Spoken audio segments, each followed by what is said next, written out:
Hey guys, and a very warm welcome back to What's for Tea, and I hope you're all having a fantastic day. For tea tonight I'm going to be making an incredibly tasty smoked bacon and tomato soup.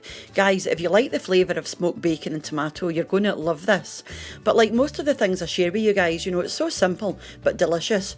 I got the idea the other day when I was out having lunch with friends. I had a bacon and tomato sandwich and I thought the flavour combination was just delightful, and I thought this would make a really nice soup. So I said I'm going to actually try and make it into a soup. But when I did a wee bit of research, I found that the soup is already out there, so this isn't anything original, but it's still really tasty, so I thought I'd pop it on anyway. So this is what you're going to need, guys, if you decide to give it a go. You'll need 1 small onion diced, 200 grams of chopped canned tomatoes, half a pint of chicken stock, 2 small fresh tomatoes chopped, 2 tablespoons of tomato puree, 2 teaspoons of crushed garlic, 4 slices of smoked bacon, and 100 ml of vegetable or sunflower oil just for frying. Right guys, let's go over to the cooker. Right guys, the first thing you want to do is get your pan on to a sort of low to medium heat and put your oil in. You don't want your heat too high, obviously, at this stage, where you're going to put your onions and your garlic in, and you don't want your garlic to burn. It doesn't really matter if the onions get any colour, but you don't want your garlic to burn. You just sort of keep them moving around for about 5 minutes, just until your onions soften. So once they've had about 5 minutes, just go ahead and add your bacon in.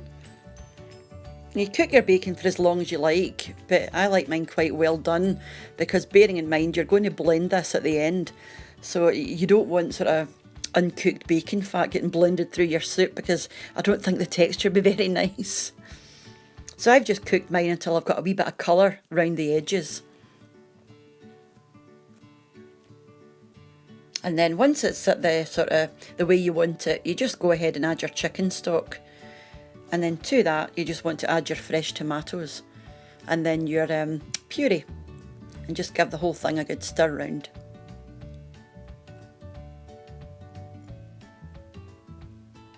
The last thing you want to add is obviously your canned chopped tomatoes. Because they're already cooked, you know, you just add them in at the end.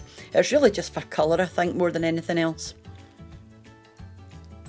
So bring it back up to simmer, guys, and then pop your lid on and leave it for about 10 to 15 minutes until your fresh tomatoes are soft. Because like I say, you're going to be blending this, so you want your tomatoes as soft as possible to make your blending a bit easier. You could even pop it into a liquidizer, you know. I know some folk don't like any lumps in their soup, children especially, so you might like to pop it into a liquidizer. But I'm just using a hand blender because I like it somewhere in between. I still like a bit of texture in my soup.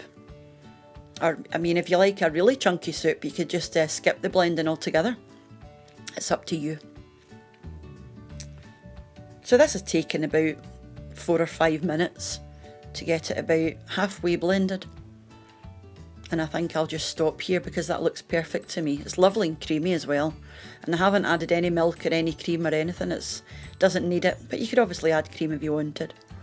So just pop your soup into a bowl. I always heat my bowls up, you know, either in the microwave, or you can put some boiling water in 5 minutes before serving and then just throw it away.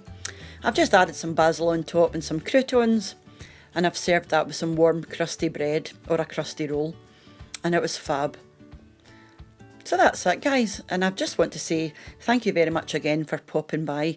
It means a lot, you know, knowing that you're out there and you're commenting and liking what I'm doing.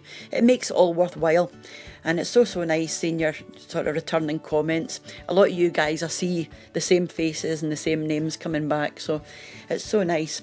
So take care, guys, and I'll see you in the next one. Bye now.